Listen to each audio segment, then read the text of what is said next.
Hello, and welcome to another episode of Critical Weight Theory. So, I was a 1980s and 1990s kid, so this doesn't really apply to me so much. But if you were coming of age in the early 2000s and even slightly tuned into indie music, there's a good chance the Shins found you before you ever went out looking for them.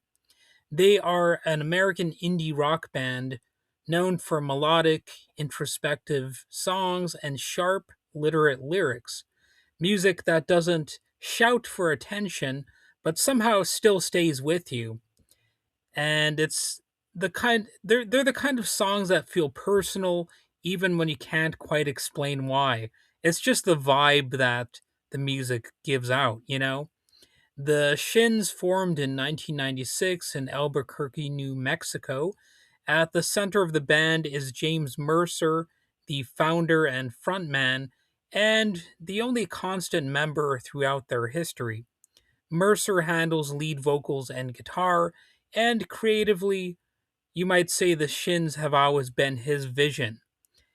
Music was part of Mercer's life early on, apparently. He's talked about growing up around it, saying his father was a musician who sang in country western acts in nightclubs. Mercer remembers hearing music constantly and watching his dad perform around the house. That early exposure shaped how naturally songwriting came to him later.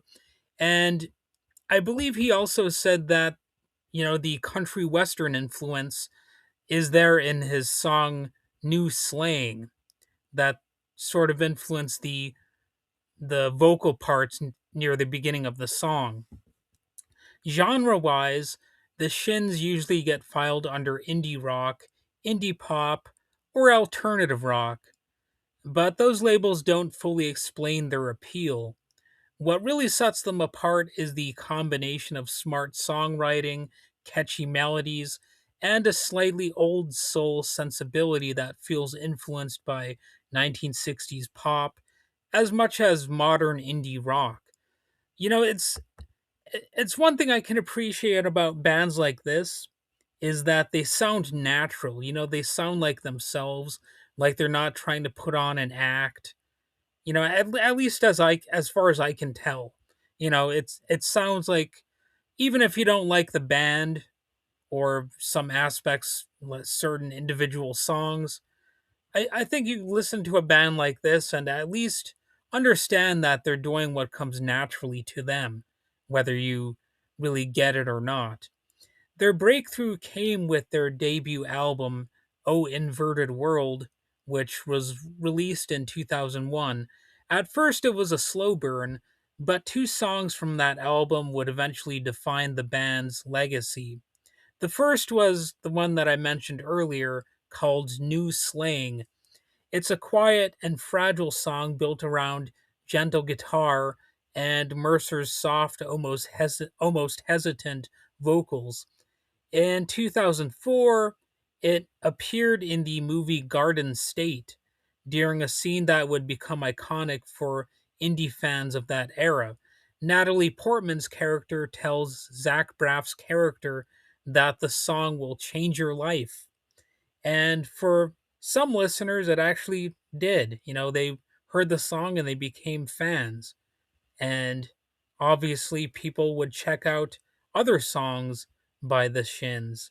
So let that be a lesson to you out there. If you can get your song into a movie, it it can really help, for some obvious reasons. And in this case, it definitely did help the band.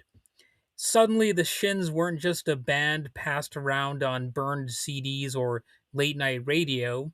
They were everywhere practically. New slang became shorthand for a certain kind of thoughtful, emotionally open indie music.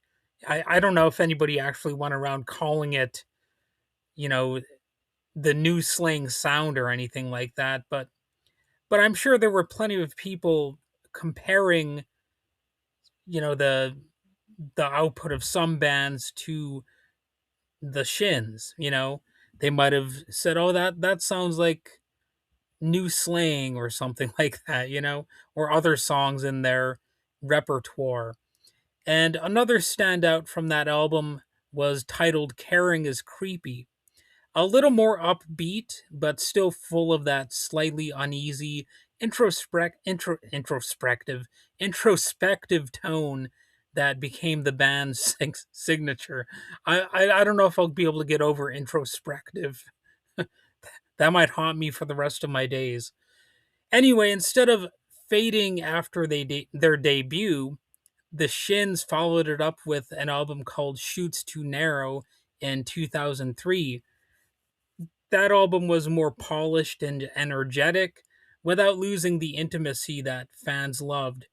Tracks like So Says I and Kissing the Lipless showed that Mercer was stretching melodically and rhythmically, proving the band wasn't just a one album phenomenon and that they didn't want to just have the same style from song to song, from album to album. They wanted to have a diverse array of songs and sounds and feelings that could be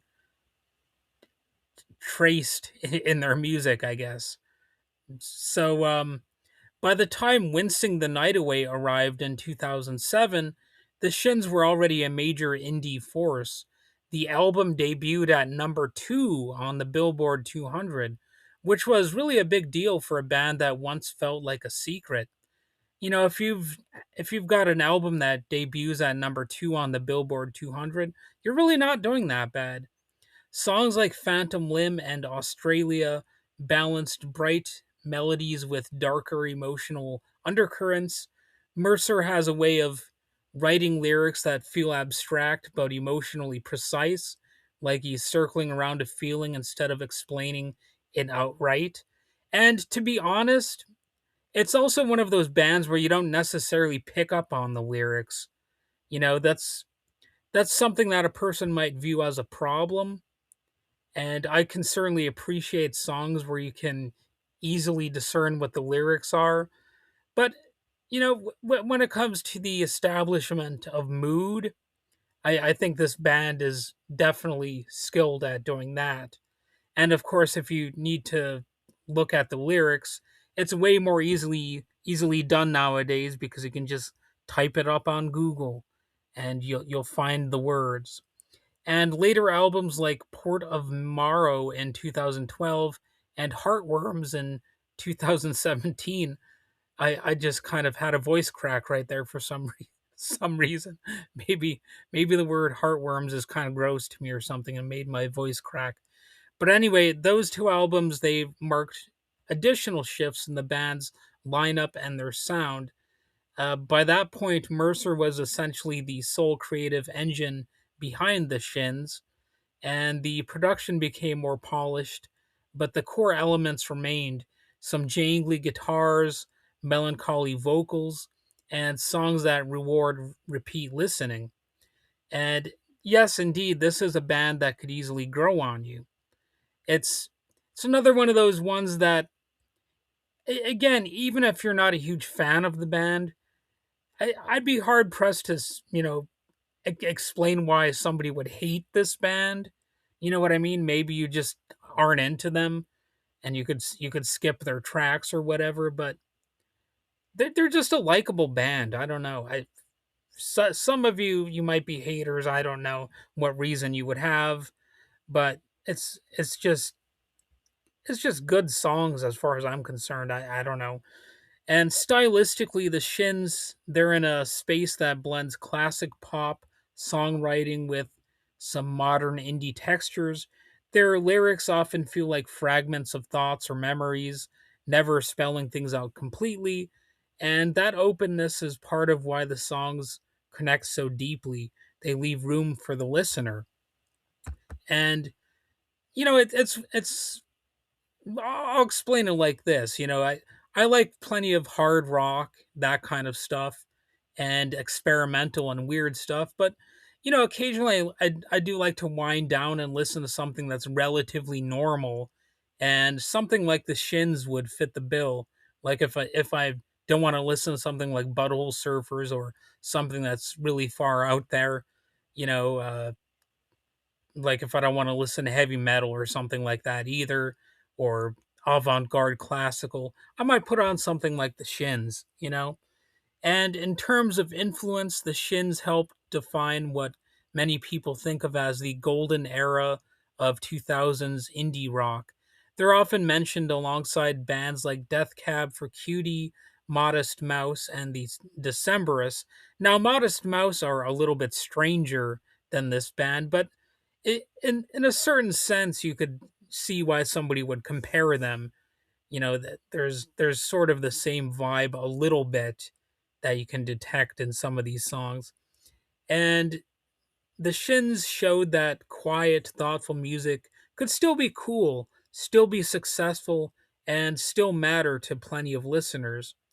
And looking back, it's hard to separate the Shins from the cultural moment that they helped shape, but the songs themselves have held up remarkably well.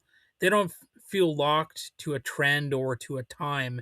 They just feel human, and that's why I'm able to enjoy them and all that kind of stuff, you know? And maybe that's why all these years later someone can still press play on new slang and feel like they've discovered something meant just for them. You know, they're one of those bands too. So, all right, that's about all I need to say about the band for now. I might eventually do some album reviews or look at some of their songs individually. But for now, I just wanted to give a little overview of why you might want to check this band out. And of course, some of you might have heard them already. So, yeah, just go ahead and give them a listen.